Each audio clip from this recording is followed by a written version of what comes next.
Wheelchair ক্রিকেটে বাংলাদেশের হয়ে টাইগারদের দিল্লি জয়ের পর এবার এশিয়া কাপ জয়ের স্বপ্ন দেখছেন ব্রাহ্মণবাড়িয়ার ড্রিম ফর ডিসএবিলিটির তৈরিকৃত হুইলচেয়ার টিম। সেই লক্ষ্যে ব্রাহ্মণবাড়িয়ার নিয়াজ মোহাম্মদ স্টেডিয়ামে অনুষ্ঠিত হয়ে গেল হুইলচেয়ার ক্রিকেট টিমের এক প্রীতি ম্যাচ। যে প্রীতি ম্যাচের উদ্বোধন শেষে বাংলাদেশ টেস্ট ক্রিকেট দলের অধিনায়ক মুশফিকুর রহিম জানালেন শারীরিক প্রতিবন্ধীদের পাশে সবসময় থাকার আহ্বান। পাশাপাশি তিনি তাদের সাফল্য কামনা করেন। এছাড়া আসন্ন অস্ট্রেলিয়ার সঙ্গে টেস্ট সিরিজ নিয়েও নিজেদের প্রত্যাশার কথাও বলতে ভোলেননি মুশফিক। আমাদের মাননীয় প্রেসিডেন্ট আছেন পাপন ভাই, আমরা যদি ওনাকে রিকোয়েস্ট করি তাহলে অবশ্যই শুধু ব্রাহ্মণবাড়িয়া না, আর বাংলাদেশের সারা জায়গায় যারা আছেন ডিসেবলদের আমরা যেন অবশ্যই হেল্প করতে পারি। আর আমি প্রাণপূর্ণ বিশ্বাস করি তাদের হেল্প করলে ইনশাল্লাহ তারা অনেক দূরে গিয়ে যাবে।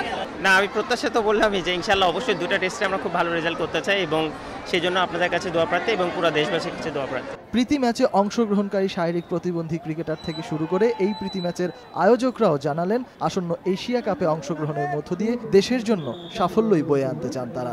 স্বপ্ন হচ্ছে এখন আমরা একটা স্বপ্ন দেখছি যে আগামী দিনে আমরা এশিয়া কাপটা খেলবো। এশিয়া কাপ খেলা বললেই তো হবে না। এশিয়া কাপটা খেলার জন্য আমাদের সামাজিক পর্যায় থেকে রাষ্ট্রীয় পর্যায়ে যত দূর পর্যন্ত সহযোগিতা থাকবে। আমাদের এখানে একটা ভালো টিম আছে এবং আমরা আশা করি এশিয়া কাপে বাংলাদেশের যে টিম হবে, বাংলাদেশ যে দল করবে, এদিকে অনুষ্ঠানের প্রধান অতিথি ব্রাহ্মণবাড়িয়া সদর আসনের সংসদ সদস্য উবাইদুল মুক্তাদির চৌধুরী শারীরিক প্রতিবন্ধী ক্রিকেটারদের প্রতি ভালোবাসা ও সহযোগিতা অব্যাহত রাখার কথা জানিয়েছেন।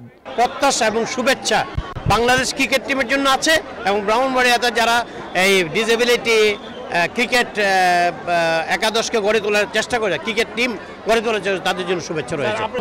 আমাদের সকল রকমের অবদান থাকবে এবং ক্রিকেটের সাথে যারা সংশ্লিষ্ট তারা যে কোনো পরিকল্পনা নিয়ে গিয়ে আসুক, সেখানে আমাদের সমর্থন থাকবে। প্রীতি ম্যাচে ব্রাহ্মণবাড়িয়ার ড্রিম ফর ডিসএবিলিটি ক্রিকেট একাদশ 28 রানে গাজীপুর গ্লোরিয়াস ক্রিকেট ক্লাবের বিপক্ষে জয়লাভ করে। সময় সংবাদ, ব্রাহ্মণবাড়িয়া।